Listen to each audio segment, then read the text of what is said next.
欢迎来到今天的影片，我们将探索一件独特的中国瓷器，并深入分析它是否为真正的古董。这不仅是对物品的分析，更是对中国传统艺术的一次细致探索。在这件瓷器上，龙纹成为最吸引目光的焦点。这条龙身为红色，蜿蜒盘绕在湛蓝的海浪中，四周环绕着黄色的云纹，整体设计充满了中国传统的华丽风格。传统的龙纹象征着力量与尊贵，而这件瓷器的龙显然是为了展示其非凡的身份与气度。仔细观察，我们可以看到龙的鳞片、爪子、胡须等细节的刻画，每一处都显示出一定的工艺水平。这些细致的线条无疑表现了制作者对细节的精湛掌控。然而，真伪的判断并非仅仅依赖于表面设计。这件瓷器的釉面光泽非常均匀，颜色过度自然。我们需要注意的是，这种颜色是否过于鲜艳，是否有人工喷涂的感觉。因为真正的古董瓷器釉面会呈现出自然的光泽与微妙的色差。从更细致的角度看，这些龙纹的笔触究竟是手工绘制的，还是机械印刷的？手工绘制的笔触往往带有些微的不规则性，呈现出时间与技术的痕迹，而机械印刷则显得更加均匀、规律。这是现代仿品常见的特征。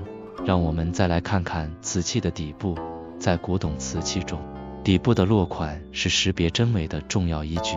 真正的古瓷器上常会看到大清某年制或官窑款等字样，这些款制通常是手工刻印，字迹清晰且有一定的书法风格。然而，这件瓷器的底部落款似乎与玉器有所不同。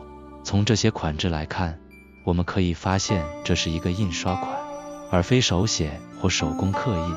这样的标志方式在现代仿品中十分常见。除了落款，胎质同样是判断瓷器真伪的重要标志。真正的古瓷器胎质细腻，触感温润且透光性高。这些古瓷器经过长时间的氧化，会留下明显的老化痕迹，胎质也会变得更加精致。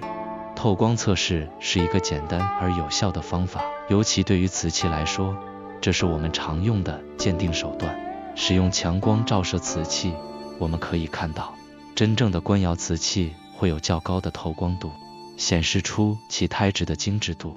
此外，还有一种方法可以进行检测，那就是使用紫外线灯来观察瓷器表面的反应。传统的古瓷器在紫外线照射下通常不会有显著反应，而现代仿品可能会显示出一些荧光现象。这件瓷器的表现在外观上无疑展示了极高的工艺水准。然而，从落款、胎质和釉面等细节来看，它更像是现代仿制的工艺品。虽然它无法算作真正的古董，但作为一件精美的艺术品，它的价值依然不容小觑。如果你对这类古董瓷器感兴趣，并且希望了解它的真伪，最好的方法是寻求专业鉴定机构的帮助。专业的鉴定师拥有丰富的经验，能够通过更细致的技术手段给出更精确的判断。今天我们通过这件瓷器的分析，了解了如何从工艺、材质、款制等方面来判断一件古董的真伪。希望这些细节能够帮助您在收藏过程中做出更明智的选择。感谢您的观看，记得订阅并打开通知，我们下次再见。